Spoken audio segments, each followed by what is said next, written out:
Jason. Security ng Supreme Court, huwag kayong magalala. Kami ay para sa inyo. Mga thunders na po kami. Wala kayong kaguluhang bakit. Puro mga abogado to, matatanda pa. Makikita nyo po ang makasaysayang paghain ng reklamo para sa mga naglalapastangan sa ating kataas-taasang hukuman. Ito po si Atty. Mark Tolentino para magpaliwanag pa. Hello. Paghihawak mo lang. Okay. Hello. Ito yung i-file po natin.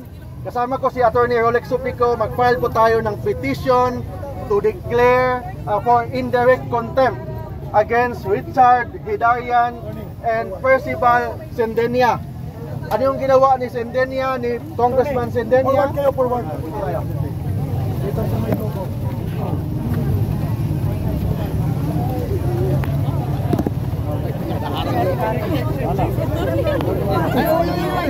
Ayun na sa tornado pa siya ulay.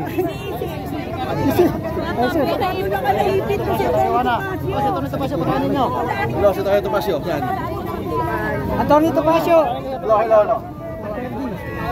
Atty. Topacio, please come forward. Congressman Pimparas, come forward. Yes, okay, sige. Sisimulan po ni Atty. Mark Tolentino. Ayos po ng pwesto. Sige. Plastar mo na, plastar. Okay. I will give to Atty. Mark Tolentino. Wait. Upo muna. Magandang umaga sa atin lahat. Kasama ko si Atty. Ferdinand Topacio, yung idol ko. Nandiyan na, katabi ko. Kasama ko din si Atty. Rolex Supico at lahat po ng mga concerned lawyers. Mag-file po tayo ngayon ng petition for indirect contempt against Congressman Percival Sendenia. Second, Professor Richard Hidarian at yung best friend, I repeat, yung best friend ni Atty. Topacio, si Secretary Larry Gadon. Yes! Larry Gadon! Asulul! Larry Gadon! Asulul! Sila nagsabi nun ha, hindi ako.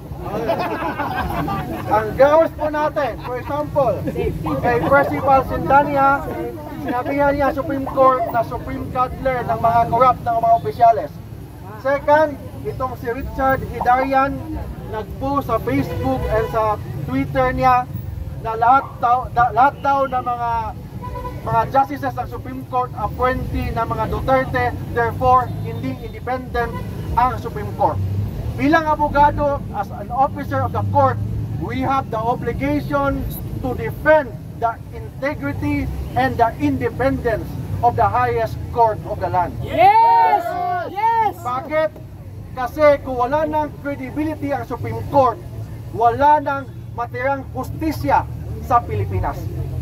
That's why, as lawyers and as a Filipino, we have the obligation to defend the independence and the impartiality of the Philippine Supreme Court. Yun ang gagawin po natin ngayon.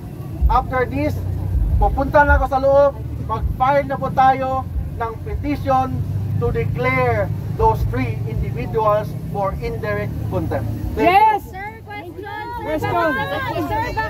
Ang question, pagbalik na kay malate man sa filing. Okay. Filing mo na, filing. Babalik sila. Ito yung Atty. Mark, yung kopya mo. Ayusin natin. Babalik po para sa media briefing. Mga kababayan, sa araw na ito, ang panawagan Congressman you join inside po. And Atty. Manny Luna and Yusek Gardema, you join inside. Manatili kami sa labas po. Hi. Atty. Garing. Good morning. Yusek Gardema, you're expected to join sa loob. Mga kababayan, si Ka Eric po ito ng Sentrong Alyansa ng mga Mamamayan para sa Bayan. Panahon na po na tapusin ang pananahimik ng silent majority.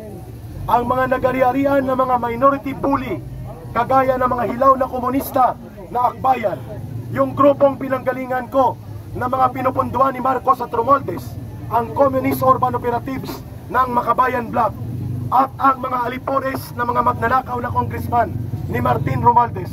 Lahat sila ay ayaw kilalanin ang hatol at pagdesisyon ng Korte Suprema.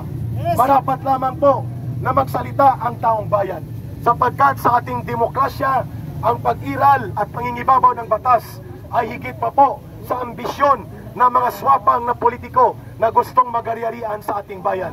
Kaya ngayong araw na ito, ang panawagan ng sambayanang Pilipino, Korte Suprema! Ipaglaban! Korte Suprema! Ipaglaban! Rule of law!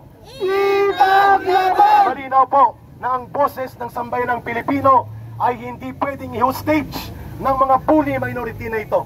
Na alam natin, ang kanilang layunin ay ambisyon politikal at hindi ang pananagutan sa gobyerno. Kung mayroong dapat managot, ay dapat sinabi ni Marcos na ang mananagot sa flood control, isama niya ang sarili niya at ang mga audience niyang buhaya na pumapalakpak ng mga magnanakaw ng flood control project. Si Ado Paglinawan, si Maestro Ado Paglinawan po ay magsasalita hinggil dito. Isa po ito sa bumuo ng pinakaunang grupo na Marcos alis dyan at mamamayan ayaw sa digmaan. Magandang umaga po sa inyong lahat. Magandang umaga po. Narito tayo ngayon sa kataas-taasang hukuman ng ating Republika ng Pilipinas. Eric, Pero nung patawag po ako ng TRICOM 30 riders, pagsalitay mo.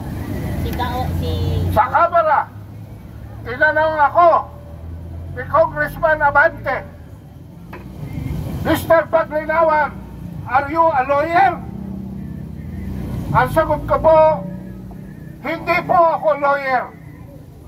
Mr. Paglinawan, sabi ni Congressman Abante, kung hindi ka abogado, bakit marami kang nalalaman tungkol sa isyong ito? Ang sabi ko po kay Congressman Abante at sa TRICOM, Your Honor, marunong lang po akong magbasa. At yan mga kabansa, ang huwag niyong kalilimutan na hindi dahil kayo ay abogado, wala na rin kayong karapatang pantao. Hindi dahil ikaw ay abogado, tama ang ginagawa mo. Hindi dahil ikaw ay abogado, marunong ka na sa lahat ng bagay. Eh bakit dito sa simpleng-simple na issue, maraming abogado, mga dating mataas na hurado ng Supreme Court, ang mukhang mali ang pananaw ukol sa batas. Bakit po? Simple lamang ang issue dito sa impeachment ni Sara Duterte. Ito ba ang una o pang-apat na kaso na sinumite sa mababang kapulungan para ikonsidera na maging resolusyon at ito ang iaakit sa Senado? 1, 2, 3, 4. Marunong ba kayong magbilang?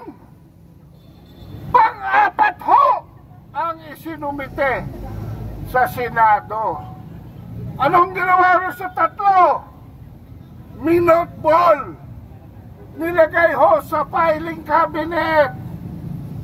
Pero klarong-klaro, ultimo, sa House Rules, the first, a verified complaint must be submitted. Ano ibig sabihin ng verified?